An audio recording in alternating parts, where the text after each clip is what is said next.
రుణమాఫీపై రైతులను ఉసిగొలిపి రసబాస్ చేస్తున్నారని, రాష్ట్ర ప్రభుత్వంపై బురద జల్లుతూ బద్నాం చేయాలని చూస్తున్నారని, లేనిపోని ఆరోపణలు చేస్తున్నారని టీసీపీసీ చైర్మన్ అడ్డి భోజారెడ్డి తెలిపారు.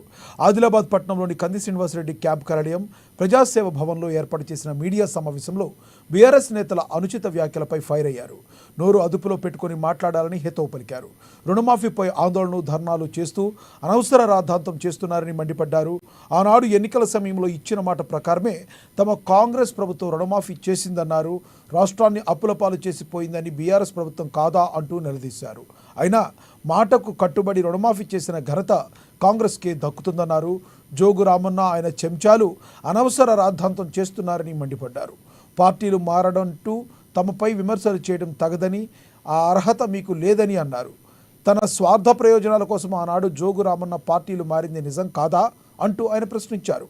పార్టీ మార్పుపై సిగ్గులేని మాటలు మాట్లాడవద్దని హితవు పలికారు.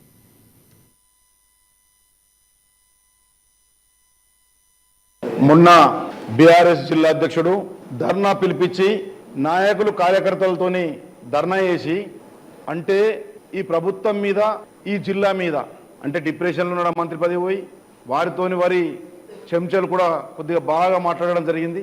ఎందుకంటే గత ప్రభుత్వం 10 సంవత్సరాల్లో ఏదో తెలంగాణ వస్తే ఉద్యమంలో ఎందరో మంది త్యాగం చేయడం జరిగింది. ఆ ఉద్యమంలో తెలంగాణ వస్తే బాగుపడతా అనుకున్నాం.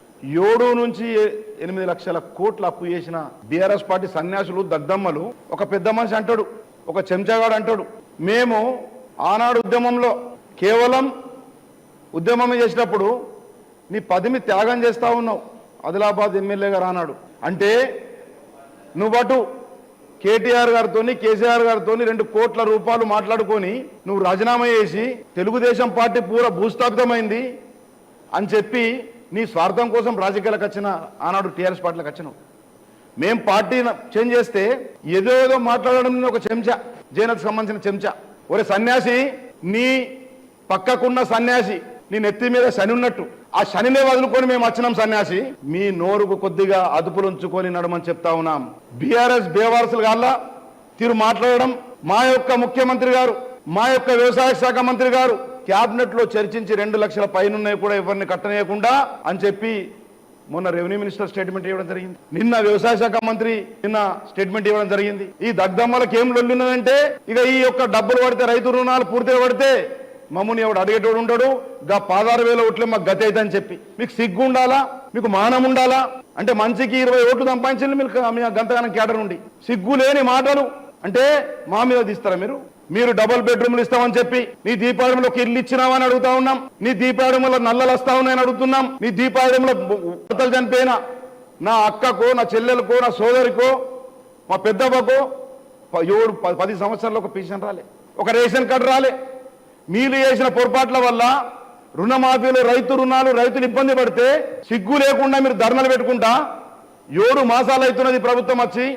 అనేక అభివృద్ధి కార్యక్రమాలు ఈ యొక్క ప్రభుత్వం చేయడం జరిగింది. ఈరోజు మా ఇన్ఛార్జ్ కంది శ్రీనివాసరెడ్డి గారు కానీ, మా గజేందర్ గారు కానీ, ఈ జిల్లా తరఫు నుంచి వెడమ బొజ్జు ఎమ్మెల్యే గారు కానీ, అగ్రికల్చర్ మినిస్టర్ కలిసి, కోఆపరేటివ్ మినిస్టర్ కలిసి ఈ యొక్క రుణమాఫీల గురించి వివరణ కూడా ఇవ్వడం జరిగింది. కానీ తప్పకుండా రైతుకు, ప్రతి ఒక్క రైతుకు, కుటుంబానికి ఒక 2 లక్షల దాకా రుణం మాఫీ చేస్తామని చెప్తా ఉన్నారు. ఈరోజు ఒక సన్యాసి మాట్లాడిండు.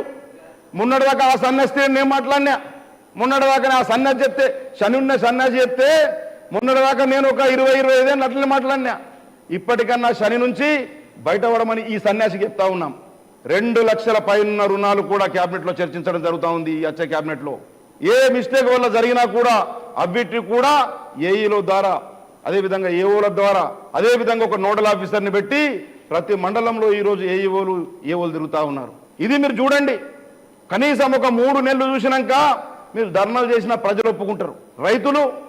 రైతుల్ని రెచ్చగొట్టి ఏదో 16,000ని 32,000 చేస్తామనుకుంటున్నారు. రైతులతో ఒకటే విజ్ఞప్తి చేస్తా ఉన్నాను, ఈ సన్యాసులై, ఈ దగ్ధమ్మ బీఆర్ఎస్ వాళ్ళై మాటలు నమ్మకండి, అధైర్య పడకండి.